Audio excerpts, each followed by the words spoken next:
ఈరోజు మన బైబిల్ పాఠము ఆదికాండము 5వ అధ్యాయము మొదటి వచనం. ఆదాము వంశావళి గ్రంథము ఇదే. దేవుడు ఆదామును సృజించిన దినమున దేవుని పోలికగా అతన్ని చేసెను. 2వ వచనం. మగవానిగాను ఆడుదానిగాను వారిని సృజించి వారు సృజింపబడిన దినమున వారిని ఆశీర్వదించి వారికి నరులని పేరు పెట్టెను. 3వ వచనం. ఆదాము 130 ఏండ్లు బ్రతికి తన పోలికగా తన స్వరూపమున కుమారుని కని అతనికి షేతు అను పేరు పెట్టెను. 4వ వచనం. షేతును కనిన తరువాత ఆదాము బ్రతికిన దినములు 800 ఏండ్లు. అతడు కుమారులను కుమార్తెలను కనెను. 5వ వచనం. ఆదాము బ్రతికిన దినములన్నీయు 930 ఏండ్లు. అప్పుడు అతడు మృతి పొందెను. 6వ వచనం. షేతు 105 ఏండ్లు బ్రతికి ఏనోషును కనెను. 7వ వచనం. ఏనోషును కనిన తరువాత షేతు 807 ఏండ్లు బ్రతికి కుమారులను కుమార్తెలను కనెను. 8వ వచనం. షేతు బ్రతికిన దినములన్నీయు 912 ఏండ్లు. అప్పుడు అతడు మృతి పొందెను. 9వ వచనం. ఏనోషు 90 సంవత్సరములు బ్రతికి కైనానును కనెను. 10వ వచనం. కైనానును కనిన తరువాత ఏనోషు 815 ఏండ్లు బ్రతికి కుమారులను కుమార్తెలను కనెను.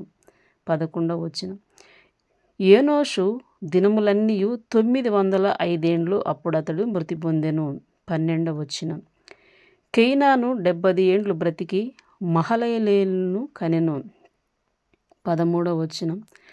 మహలలేలును కనిన తరువాత కైనాను 840 ఏండ్లు బ్రతికి కుమారులను కుమార్తెలను కనెను. 14వ వచనం. కైనాను దినములన్నీయు 910 ఏండ్లు. అప్పుడు అతడు మృతి పొందెను. 15వ వచనం. మహలలేలు 65 ఏండ్లు బ్రతికి ఏరేదును కనెను. 16వ వచనం. ఏరేదును కనిన తరువాత మహలలేలు 830 ఏండ్లు బ్రతికి కుమారులను కుమార్తెలను కనెను. 17వ వచనం. మహలలేలు దినములన్నీయు 895 ఏండ్లు. అప్పుడు అతడు మృతి పొందెను. 18వ వచనం. ఏరేదు 162 ఏండ్లు బ్రతికి హానోకును కనెను. 19వ వచనం. హానోకును కనిన తరువాత ఏరేదు 800 ఏండ్లు బ్రతికి కుమారులను కుమార్తెలను కనెను. 20వ వచనం. ఏరేదు దినములన్నీయు 962 ఏండ్లు. అప్పుడు అతడు మృతి పొందెను. 21వ వచనం. హానోకు 65 ఏండ్లు బ్రతికి మెతూషేలను కనెను. 22వ వచనం. హానోకు మెతూషేలను కనిన తరువాత 300 ఏండ్లు దేవునితో నడుచుచు కుమారులను కుమార్తెలను కనెను. 23వ వచనం. హానోకు దినములన్నీయు 365 ఏండ్లు. 24వ వచనం. హానోకు దేవునితో నడిచిన తరువాత దేవుడు అతన్ని తీసుకొని పోయిన గనుక అతడు లేకపోయెను. 25వ వచనం. మెతూషేలు 187 ఏండ్లు బ్రతికి లేమెకును కనెను. 26వ వచనం.